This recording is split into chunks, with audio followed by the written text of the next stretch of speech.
오늘 하나님께서 여러분에게 주신 말씀, 또 저에게 주신 말씀은 요한복음 14장 1절에서 4절의 말씀입니다. 제목은 너희는 마음에 근심하지 말라. 너희는 마음에 근심하지 말라 하는 이러한 제목을 가지고 살아계신 하나님의 말씀을 대언하기 원합니다. 사랑하는 일본 비전교회 가족 여러분, 일주일 동안 평안하셨습니까? 어제는 제바의 훈련이 있어서 우리가 훈련이 끝나고 굴국밥집에 가서 저녁을 먹었습니다. 저녁을 먹으면서 참 행복했던 것 같아요. 오늘의 본문은 주님께서 제자들과 함께 안식일, 지나 6월절 식사를 하고 계시는 장면입니다. 먹고 마신다고 하는 것은 참으로 귀중한 일입니다. 특별히 성찬식은 주님의 몸을 먹고 주님의 피를 마시는 것입니다.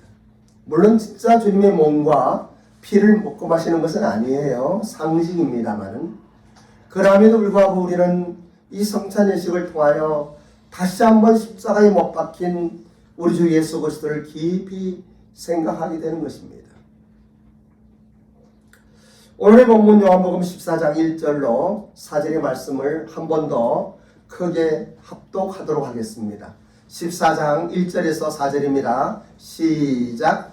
너희는 마음에 근심하지 말라. 하나님을 믿으니 또 나를 믿어라. 내 아버지 집에 거할 곳이 많도다. 그렇지 않으면 너희에게 이르렀으리라. 내가 너희를 위하여 거처를 예비하러 가노니 가서 너희를 위하여 거처를 예비하면 내가 다시 와서 너희를 내게로 영접하여 나에 있는 곳에 너희도 있게 하리라. 내가 어디로 가는지 그 길을 너희가 아느니라. 이런 말씀입니다. 근데 사실은 제자들은 언젠가 예수께서 이스라엘의 왕이 되고 왕권을 장악하는 날 자신들에게 돌아올 권력과 영화를 꿈꾸고 있었습니다. 그토록 고생하며 따라다니고 또 예수님과 함께 하였던 모든 어려움들이 그들의 소망, 유대인의 왕이신 예수 그리스도가 왕권을 잡는 날 그들은 영의정이 되고 우의정이 되고 국회의원이 되고 또는 국무총리가 되고 이러한 권력을 잡을 꿈이 있었습니다. 그리고 이제 거의 다 온 것 같아요. 예수님이 예루살렘에 입성하니까 많은 백성들은 호산나 찬송하려다 이 예수님을 영접하는 거예요. 그런데 오늘 예수님께서 뜻하지 않는 말씀을 하십니다. 이제 고생하며 따라다녔던 그 보람이 눈앞에 훤히 보이는 이제는 곧 왕권을 잡는구나 라고 이제는 대통령이 되는구나 라고 생각을 했는데 자신들을 떠나겠다는 이 발언은 제자들에게 말할 수 없는 충격이 아닐 수 없습니다. 제자들에게는 예수님은 자기들에게 부와 권력을 주실 유대인의 지도자였습니다. 제자들의 마음 한구석에는 각자마다 권력을 거머쥘 희망을 가지고 열심히 따라다녔습니다. 그러던 중 예수께서는 갑자기 자신들의 곁을 떠난다고 하시는 것입니다. 제자들에게는 절망이 아닐 수 없었습니다. 그런데 사랑하는 일본 비전교회 성도 여러분, 우리는 한번 자신을 잘 생각해 보셔요. 우리 모두 누구를 막론하고 주어진 삶의 환경에서 살지 않으면 안 됩니다. 어느 집안에 태어나고 어느 나라에 태어나고 어느 환경에서 성장하는가에 따라서 우리의 삶의 모습이 달라집니다. 삶은 어떠한 의미에서는 우리의 선택이 아닙니다. 주어진 명령입니다. 첫사람 아담과 하와가 살던 에덴 동산에는 먹을 것을 비롯하여 사는 데 필요한 모든 것들이 준비된 곳입니다. 인간이 해야 할 일은 하나님께서 준비하신 곳에서 모든 피조물들을 다스리며 그리고 하나님을 영화롭게 하는 인간의 본연의 사명을 다하면 되는 것이었습니다. 하나님께서는 인간에게 최대의 행복으로 위로는 하나님을 섬기며 아래로는 만물을 다스리는 자존자로서의 사는 삶을 맡기신 것입니다. 그렇지 않으면 그 누구라도 참된 행복을 누릴 수가 없습니다. 하나님을 모르는 사람들은 돈이 아무리 많다 하더라도 행복을 누릴 수가 없습니다. 하나님을 알지 못하는 사람들은 아무리 명예와 권력을 갖다 하더라도 그들은 행복하지 않습니다. 여러분, 하나님을 안다고 하는 것과 모른다고 하는 것에 엄청난 차이를 기억하십시오. 성경은 우리에게 빛과 어둠을 이야기하고 있습니다. 빛의 자녀들과 어둠의 자녀들을 이야기하고 있습니다. 어제도 제가 훈련 중에서 좀 혼돈된 이야기들이 있었습니다. 인본주의적인 그리고 인간이 최고의 어떤 모습의 이야기를 하는 것을 우리는 들으며 어떤 분들은 마음이 안타깝기도 하고 답답하기도 하고 또 어떤 분들은 그러한 인간적인 인본주의의 어떤 이야기에 그냥 감동이 되기도 하고 어떠한 모습이든 상관은 없습니다만은 한 가지 분명한 것이 있습니다.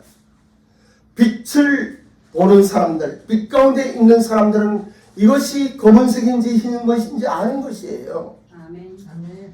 어둠 속에 있으면 옳은 것인지 그런 것인지 알지 못해요. 세상의 모든 사람은 두 종류의 사람이 있습니다. 거듭나고 구원받아서 빛 가운데 있는 사람들과 하나님을 알지 못하고 그가 신학 박사이고 신학에 어떠한 경지에 이르렀다 할지라도 또 목회자이고 선교사이고 목사라 할지라도 장로라 할지라도 우리 주 예수 그리스도를 인격적으로 영접하고 거듭나지 아니하면 물과 성령으로 거듭나지 아니하면 하늘나라를 볼 수 없는 것입니다. 어두운 가운데서는 색을 분별할 수가 없어요. 어두운 가운데서는 이게 컵인지 그릇인지 알 수가 없는 거예요. 하지만 빛 가운데 있는 사람들은 그것이 보입니다. 예수님을 영접하고 거듭난 사람에게는 성령 하나님께서 내주하심으로 말미암아 하늘나라의 귀중한 것들을 보게 되는 것이에요. 오늘 이 시간 우리 제자들은 아직도 거듭나지 못했어요. 그래서 예수님께서 그들을 떠난다고 하니까 힘든 것입니다. 하나님 이외의 것에 속박되어 있으면 어떠한 경우라도 우리는 행복하지 못합니다. 저는 우리 일본 비전교회 성도님들이 참으로 행복하길 원합니다. 아멘. 우리 일본 비전교회 성도님들이 참으로 살아계신 하나님 은혜 속에서 담대하고 당당하고 하나님의 자녀답게 살기를 원합니다. 돈이 많아도 그가 돈에 노예된 입장이라면 돈이 사람에게 신이 되는 삶인데 돈이 사람을 지키는 능력이 없습니다. 문화와 예술의 가치가 우리의 생명을 지킬 수 없습니다. 하나님의 자리는 다른 어떤 것이라도 자리 잡게 되면은 우리는 그것을 우상 숭배라고 성경은 분명히 말씀하시고 우리는 그러한 것들을 그대로 받아들입니다. 우리가 예수님을 믿고 죄와 사망의 형벌로부터 풀려났다는 것은 우리의 삶을 살신 하나님과 동행하며 힘있게 살아가는 근거가 되는 것입니다. 출애굽은 노예 생활을 하는 사람들에게 해방이 되는 자유를 주는 축복의 길입니다. 속박으로부터 해방되는 것입니다. 그러나 그 해방과 자유는 궁극적으로 무엇을 이야기합니까? 적과 꿀이 흐르는 가나안 땅에 들어가기 위한 출발에 불과한 것입니다. 우리를 죄와 사망에서 구출하신 것은 우리로 풍성한 삶을 누리게 하고자 하는 하나님의 깊은 뜻이 있다는 것을 기억하시기 바랍니다. 하나님의 목적은 우리를 구원하여 생명이 있게 하고 그리고 풍성한 삶을 누리게 하는 것입니다. 하나님의 자녀답게 살게 하는 것이 하나님의 뜻입니다. 그래서 우리는 성경의 말씀을 자세히 보면은 먹고 마시는 것에 급급한 것이 아니라 내 하나님 여호와를 사랑하라. 내 마음을 다하고 성품을 다하고 힘을 다하여 내 하나님을 사랑하라 하는 데 있다는 것을 여러분 기억하시기 바랍니다. 저는 제가 훈련을 하면서 또 우리 일본 비전교회 이렇게 작은 공동체이지만은 하나님을 셋이 나오면서 얼마나 감사하고 기쁜지 모릅니다. 우리 청년들이 변화되는 모습, 또 우리 장년들이 삶에 좀 더 나은 방향으로 가는 것을 보며 얼마나 기뻐하는지 모릅니다. 얼마나 감사하는지 모릅니다. 여러분들이 얼마나 존경스럽고 여러분들이 얼마나 사랑스러우며 얼마나 많은 사람들이 무엇을 이야기한다 할지라도 저는 우리 일본 비전교회 20-30명의 우리 성도님들로 만족하고 감사를 드립니다. 그러한 가운데 어제는 제가 훈련해서 우리 구역군이 간증을 하는데 너무 좋아서 오늘 간증 좀 해달라고 부탁을 했습니다. 이제부터 우리 구역군의 간증의 이야기를 좀 듣기로 하겠습니다. 앞으로 나와서 한 10분 정도로 괜찮으니까 간증해 주세요. 제가 어제 원래 이제 관찰일기를 제2바 때 항상 쓰는데 어제 제가 쓴 내용이 약간 그런 거였습니다.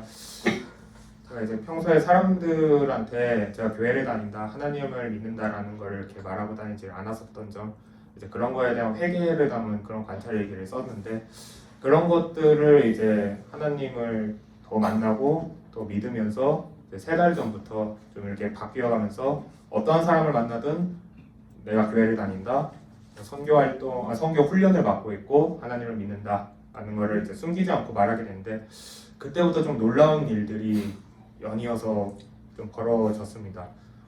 처음에는 이제 저의 생활이라든지 이런 게 이제 저에 관련된 것들을 하나님께서 해결해 주셨고 지금 솔직히 제 작가기도 하지만 딱히 일을 하지 않아도 진짜 금전적인 모든 거를 다 해결해 주셨고 이건 어제는 얘기 안 했지만 집도 샀습니다. 이걸 믿으시겠습니까? 솔직히 이걸 믿으시겠어요? 근데 이루어졌습니다. 저 아무 짓도 안 했는데 집을 허락을 받았어요. 구할 수 있게 됐습니다. 그대로 그냥 이루어졌어요. 솔직히 저도 안 믿어집니다. 어안이 벙벙해요. 그 인감도가 찍고 왔습니다. 다음 날 전에 이거 말씀 안 드렸는데 아무튼 이런 일까지 벌어졌고 솔직히 믿을 수가 없는 일이 너무 많이 이루어지고 있어요. 여기에서도 이미 감사할 내용들이 한가득인데 사실 더 많습니다. 근데 아무튼 여기까지 하고 그 다음에 저에 관련된 걸 한두 달 동안 이제 다 해결해 주시고 그 다음에 이제 주위 사람들을 해결을 해주시기 시작했어요. 이것도 정말 감사한 일인데 요 1, 2주 동안 저에게도 이제 친구들이 많은데 일단은 지지난주 제 생일이 이제 4월 27일이었는데 요때 이제 친구하고 이제 어떻게 연락을 하게 됐습니다. 제가 대학 때 같이 다녔던 여사친이었는데요. 얘는 작년에 결혼을 했습니다. 10월에 결혼을 했고 지금 이렇게 얼마 안 됐으니까 신혼 생활을 잘 하고 있어야 하는데 오랜만에 연락을 받아보니까 굉장히 힘들다는 거예요. 시댁 때문에 힘들고 또 남편 때문에 힘들고 막 그렇다는 겁니다. 아직 신혼밖에 안 됐는데 근데 뭐 제가 이제 거기다 대고 뭐라 할 수가 없는 게 제가 결혼 생활도 안 해봤고 부부 생활도 저는 안 해봤기 때문에 제가 그걸 어떻게 합니까? 사실 모르겠고 어떠한 조언을 해줄 수가 없었어요. 근데 막 이혼 얘기까지 막 이혼까지 하고 싶다 막 이런 얘기까지 하니까 너무 황당한 거예요, 제 입장에서. 근데 제가 뭐 어떻게 해야 되겠습니까? 제가 할 수 있는 건 하나밖에 없어요. 말씀을 전달해 주는 거. 그 말씀 제가 늘 외우고 다니는 그 말씀인데요. 아무것도 염려하지 말고 다만 모든 일에 기도하는 걸 너희 구할 것을 감사함으로 하나님께 아뢰라. 그리하면 모든 죄가 뛰어난 하나님의 평강이 그리스도 예수 안에서 너희의 마음과 생각을 지키시라. 이 말씀 빌립보서 말씀이죠. 이거를 딱 보내줬는데 얘가 거기서 울더라고요. 울고 너무 고맙다라면서 앞으로 매일같이 이렇게 말씀을 보내줄 수 있냐 한 구절씩. 나는 흔쾌히 허락을 했고 지금 이제 한 9일 정도 됐는데 매일매일 보내주고 있습니다. 아침에 큐티를 할 때마다 이제 요 내용이 어제 관찰일기 내용이었어요. 근데 요거를 한 이틀 전에 한 5월 4일쯤에 이제 저녁에 쓰고 있었습니다. 쓰고 있었는데 이번에는 일본에 살고 있는 친구하고 한 10시쯤에 다 쓰고 나서 관찰일기 다 쓰고 나서 또 기도 한번 하고 그러면서 이제 10시쯤에 친구한테 연락이 왔어요. 얘는 저하고 이제 말 그대로 좀 불알 친구라고 불릴 수 있는 굉장히 베스트 친구, 베스트 프렌드예요. 초중고 대학교를 같이 나왔고 그런 친구였는데 얘가 이제 아까 사진을 찾아본 게 2018년도였더라고요. 마지막에 저도 이제 일본에 따라가서 걔가 일본을 굉장히 좋아하는 친구입니다. 그래서 정민이 그걸 굉장히 일본을 좋아하는 애라서 얘가 이제 일본을 가서 일본에서 마구잡이로 일을 하고 싶다고 이제 일본을 갔는데 그게 2018년도 10월이었더라고요. 따라갔어요. 따라가가지고 마침 이제 집을 구하려고 이제 했는데 일본이 참 신기하게도 휴대폰 번호가 없으면 집을 못 구해요. 근데 또 집을 그걸 휴대폰 번호를 이제 휴대폰에 개통을 해야 되는데 또 집을 못 구하면은 집 주소가 없으면 휴대폰 개통을 또 못해. 이거 굉장히 황당한 사태가 벌어졌어요. 이것 때문에 어떻게 해서든 일단 휴대폰을 개통을 해야 되니까 이 장소라도 좀 이렇게 빌릴 수 있는 방법이 없을까 하다가 이제 떠오른 게 박윤수 목사님이었습니다. 박윤수 목사님한테 바로 연락을 했더니 이제 구원주 선교사님을 소개를 시켜주더라고요. 그분을 통해서 후쿠오카 교회로 가게 됐습니다. 거기에 후쿠오카시에 있는 교회로 가게 됐습니다. 거기서 어떻게 해서든 또 이렇게 하나님의 은혜로 얘가 잘 정착을 할 수 있게끔 어떻게 해주셨고, 제 친구가 이제 그때부터 한동안 이제 후쿠오카 교회를 다녔었는데 그 뒤로 이제 일터가 나가노현으로 바뀌면서 거기를 이사하게 되고 그때부터 교회를 안 다니게 됐어요. 그게 한 4년 정도 된 걸로 저는 알고 있습니다. 나가노현의 마스모토시에서 지금 이제 생활하고 있고 여자친구하고 이제 결혼을 했는데 근데 여자친구가 이제 아내는 이제 재혼녀예요. 그렇다 보니까 아들이 3명이나 있었습니다. 아들이 3명이나 있었고 그 상태에서 이제 작년에 딸을 낳았어요. 딸은 이제 한돌이 됐습니다. 그러니까 얘 자식이 4명이에요 여기서. 황당하죠? 그 당시 얘 나이가 이제 30살. 말도 안 되죠. 지금 28살 때 결혼하고 아마 어떻게 28살 후반에 결혼하고 그러니까 좀 말도 안 되는 상황이 벌어졌어요. 거기에다 지금 장모님까지 포함해서 자기 포함해서 7명을 지금 얘가 키우고 있습니다. 황당하죠. 7명을 키우고 있고 당연히 이제 자기 이제 사실 외국인이잖아요. 외국인이다 보니까 돈벌이도 마땅치 않고 특히나 약간 이제 그 일본 사회 약간 그 냉담함 때문에 좀 많이 힘들어 하더라고요. 빚도 늘어났습니다. 많이 늘어나 있더라고요. 본인 그 얘기를 들으니까 얘가 굉장히 좀 심란한 느낌으로 아이를 굶길 수 없다라는 이런 얘기까지 하면서 근데 여기다 대놓고 또 제가 무슨 말을 할 수가 있어요. 사실상 아무 말도 저는 할 수가 없습니다. 일본이라는 나라에 가서 이제 31살인데 저하고 딱 같은 나이니까 이제 31살짜리가 자기 포함해서 7명을 키우고 있어요. 그 외로운 그 공간에서 저는 솔직히 저는 못할 것 같아요. 저는 그걸 감당할 수가 없고 하나님께서 감당할 수 없는 거 안 주신다고 하나님께서 약속하셨으니까 역시나 이번에도 제가 할 수 있는 건 말씀밖에 없었습니다. 말씀 전해주고 한 2시간 보이스톡으로 2시간 동안 통화하면서 내가 알고 있는 하나님에 대해서 막 설명을 했어요. 근데 얘도 굉장히 세상적으로 살았으니까 자기도 하나님을 믿긴 했었지만 모르겠다. 하나님 믿는다고 지금 돈이 떨어지는 것 같지 않아. 떨어질 리가 없지 않느냐 이런 식으로 막 얘기를 하더라고요. 그러니까 제가 해줄 수 있는 건 그것밖에 없었어요.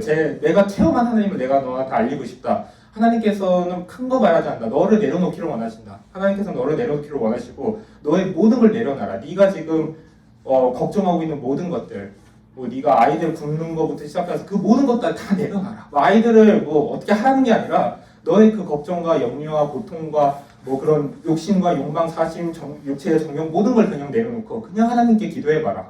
그렇게 하면 하나님께서 반드시 길 열어준다고. 그리고 2시간 내내. 근데 이거 제가 말한 게 아니라 하나님이 저를 통해서 말씀하신 거고. 그러니까 얘도 그 여사친과 똑같은 말이 왔어요. 말씀 좀 보내달라. 플러스 얘는 교회를 다니고 싶다. 근데 일본에서 어디에 교회가 있는지 모르겠다. 그러니까 이제 박윤수 목사님한테 또 여쭤보니까 마스모토에 또 교회가 있다고 하더라고요. 이제 그거 알면 또 전달을 해줄 생각인데 얘는 거기다가 아내까지도 같이 말씀을 읽어보겠다라고 이제 아내까지 얘기가 나왔어요. 일본인 아내인데. 그러니까 아내까지 어떻게 보면은 잘못하면 하나님께서 인도해 주시면 전도가 되는 거죠. 플러스 아내가 전도되면 그 밑에 자식 4명이 똑같이 다 되는 거고 장모님까지도 가능하게 되고 어찌 보면 이런 식으로 하나님께서 일을 하시는 건데 저는 이제 저도 모르는 사이에 성교가 이게 하고 있는 거더라고요. 보니까 정말 감사한 일이죠. 이런 식으로 제가 바뀌고 내가 좀 더 담대해지니까 제 주변 사람들이 바뀌어요. 그 주변 사람들에서 또 주변 사람들이 또 바뀌기 시작합니다. 얼마나 놀라운 일인가요? 감사한 일이고 저는 상상도 못한 일들이 지금 벌어지고 있거든요. 그런 하나님께 너무 감사드리고 왜 주 예수 그리스도의 사랑을 알아야 하는지 그리고 왜 담대해져야 하는지를 요새 또 깊이 깨닫게 됐습니다. 감사합니다. 본문의 말씀을 다시 한번 합독합니다. 요한복음 14장 1절로 4절입니다. 시작. 너희는 마음에 의심하지 말라. 하나님을 믿으니 또 나를 믿으라. 내 아버지의 죄를 의심하도다. 그렇지 않으면 너희에게 이르렀으리라. 내가 너희를 위하여 조서를 예비하려 하노니 가서 너희를 너희를 위하여 조서를 예비하면 내가 있는 곳에서 너희를 내게 영접하여 나 있는 곳에 너희도 있게 하리라. 내가 어디로 가는지 그 길을 너희가 아느니라. 아멘. 이 당시에 제자들은요, 이 말씀이 황당했습니다. 그런데 4절에 보면은 내가 어디로 가는지 그 길을 너희가 아느니라 말씀하시는 걸 보게 됩니다. 이것이 인간의 생각과 하나님의 생각의 차이입니다. 이들은 로마의 식민지 아래서 배고프고 힘들고 고통스러운 시대를 살고 있습니다. 그런데 마음에 근심하지 말라. 유대인들은 기본적으로 살아계신 하나님을 믿습니다. 그 하나님을 믿으니 또 나를 믿으라. 예수님은 그렇게 말씀하시는 것이에요. 사랑하는 우리 일본비전교회 성도 여러분, 여러분들의 삶 속에서도 얼마나 어려움이 많습니까? 여러분의 생각대로 잘 되지 않는 많은 것들이 또 여러분들을 힘들게 하겠죠. 지금 이 시간에도 사실은 이런 일 때문에 저런 일 때문에 눈물로 기도하는 분이 이 가운데 있습니다. 그런데 우리 주님의 말씀을 아멘으로 받으십시오. 하나님을 믿으니 또 나를 믿으라. 예수님은 말씀하십니다. 아멘. 너희가 하나님을 믿지 않느냐? 여러분 하나님을 믿지 않습니까? 우리 예수님을 믿으십시오. 아멘. 제가 카카오톡에 이런 글을 올렸어요. 팬데믹으로 세상이 바뀌었습니다.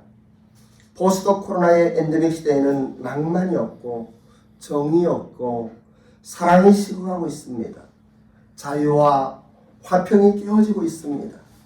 성경에서 말하는 종말론적인 세상 환경이 되고 있습니다. 십자가의 의미를 깨닫고 회개하며 예수님을 인격적으로 만나 영접하고 거듭나며 구원받은 우리는 하나님의 영원하신 뜻을 아는 자들입니다. 적어도 하나님의 뜻이 하늘에서 이룬같이 이 땅에서 또 이루어지기를 소망하며 살아가는 사람들입니다. 하나님 나라에 특정하는 것은 평강이며 은혜입니다. 더 이상 생존 경쟁이나 양육 강식에 저급한 도덕률에 묶여있지 않습니다. 하나님이 보시기에 기뻐하는 나라를 건설하는 것입니다. 여러분, 우리는 기본적으로 생각해야 되는 것은 먼저 인격적으로 예수 그리스도를 주로 영접했는가 하는 것이에요. 다시 말씀하면 거듭났는가 하는 것이에요. 다시 말씀드리면 구원받았는가 하는 것이에요. 구원받은 하나님의 사람에게는 영안이 열리게 되어 있습니다. 어리면 어린 대로, 성장하면 성장한 대로 그분에게는 하늘나라가 보이는 거예요. 물과 성령으로 거듭난 하나님의 사람에게는 하늘나라가 보이는 거예요. 예수님이 어디로 가시는지 그 길을 알 수가 있는 거예요. 그리고 참된 소망 가운데 승리의 찬가를 부를 수가 있는 거예요. 어떠한 어려움과 고통의 환경 속이라 할지라도 식민지하에 있는 이스라엘 백성들과 일본의 통치하에 있었던 우리 조선, 그 힘들고 고통스러웠던 그 시대와는 달라요. 그럼에도 불구하고 오늘날 우리는 코로나 시대를 지나며 이제 팬들에게 이 교회의 형상을 보면 가슴이 답답해져요. 대면 예배를 이제는 안 들어도 되는 정도의 이런 상황이 되어버리고 말았어요. 어떠한 상황이라도 죽어도 교회 가서 죽겠다고 생각하던 우리의 순수했던 믿음은 이제는 허락되면 가고 안 되면 테레비로 예배를 드리면 되는 시대로 왔어요. 모이기를 힘쓰라고 말씀하셨던 하나님의 그 명령은 이제 우리의 삶 속에 최선이 되지 않았어요. 이러한 때에 저는 다시 한번 빛과 어둠의 자녀들, 예수 그리스도를 영접해서 거듭난 사람들이 보는 하늘나라와 아무리 교회 안에 있다 할지라도 신학을 했다 할지라도 예수님을 개인적으로 영접하지 못하고 다시 말하면 니고데모 같이 아직 하늘나라를 볼 수 없는 이러한 사람들과의 영적 전쟁이 이제 곧 시작될 거라고 봅니다. 엄청난 힘의 세력이, 그 악의 세력이 교회마저도 이 어둠의 세력으로 다가오고 있는 거예요. 이때 우리가 할 일은 무엇일까?